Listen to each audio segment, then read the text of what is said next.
Hello everyone, welcome back to my channel Selina's daily blend. ఈరోజైతే మా చిన్న balcony గార్డెన్లో నేను చేసుకున్న పనులను అయితే చూసేయండి.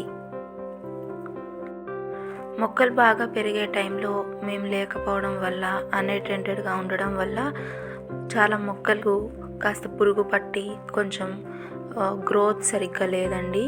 అందుకని అలా పురుగు పట్టి ఎక్కువగా గుబురుగా ఉన్న ఆకులన్నిటినీ అయితే నేను తీసేసాను. అలాగే గ్రోత్ లేని మొక్కల్ని కూడా నేను తీసేసాను. చూస్తున్నారు కదా, ఒక చిన్న మొక్క అయితే ఎక్స్ట్రా మనకి వచ్చింది. అలాగే వాటితో పాటు నేను కిచెన్ వేస్ట్ని పడేయకుండా ఎప్పుడు పాట్స్లో వేసేస్తూ ఉంటాను. అదైతే ఎరువుగా మారిపోయింది. సో దాన్ని కూడా మట్టిలోకి ఒకసారి చక్కగా కలిపేసుకుంటున్నాను. మనము మొక్కకి ఎక్కువగా ఆకులు ఉంచడం వల్ల మనకి పురుగు త్వరగా రావడం, అలాగే మట్టికి దగ్గరలో కూడా మనం ఆకుల్ని ఉంచకూడదు.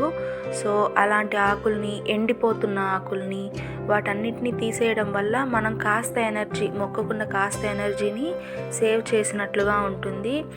కాబట్టి నేనైతే వీక్లీ వన్స్ ఖచ్చితంగా ఇలా టైంని కేటాయించుకుంటాను. ఎండిపోతున్న ఆకులు కానీ, ఎదగకుండా ఉండిపోయిన మొక్కల్ని కానీ, అలాగే మట్టిని లూజ్ చేసుకోవడము, వాటన్నిటినీ చూసుకుంటూ ఉంటాను.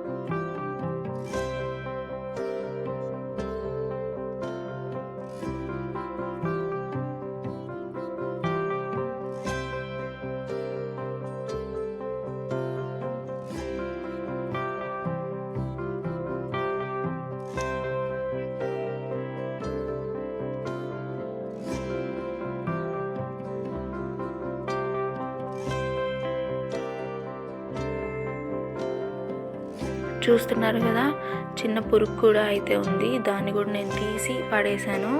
మనం పెస్టిసైడ్స్ ఇవ్వడం మంచిది కాదండి. ఎందుకంటే మనం ఆర్గానిక్గా ట్రై చేస్తూ ఉంటాం కదా మొక్కలు పెంచడానికి. సో వాటిని చంపేయడం కానీ, తీసి ఏదైనా కవర్లో చుట్టేసి పడేయడం కానీ చెయ్యాలి. సో అలా నేనైతే పడేసేసాను. ఇదైతే ఇన్వాలంటరీగా పెరిగిన మిరప మొక్క అండి. చూస్తున్నారు కదా, ఆకులు ఎంత పెద్దగా ఉన్నాయో, ఎంత హెల్తీగా పెరిగిందో. ఎందుకో ఈ టమాటా మొక్కలు ఇంకా మిరపకాయ మొక్కలు మాత్రం మనం జాగ్రత్తగా నాటిన వాటికంటే వాలంటరీవే బాగా పెరుగుతాయి కదా. Thanks for watching. నచ్చితే లైక్, షేర్, సబ్స్క్రైబ్.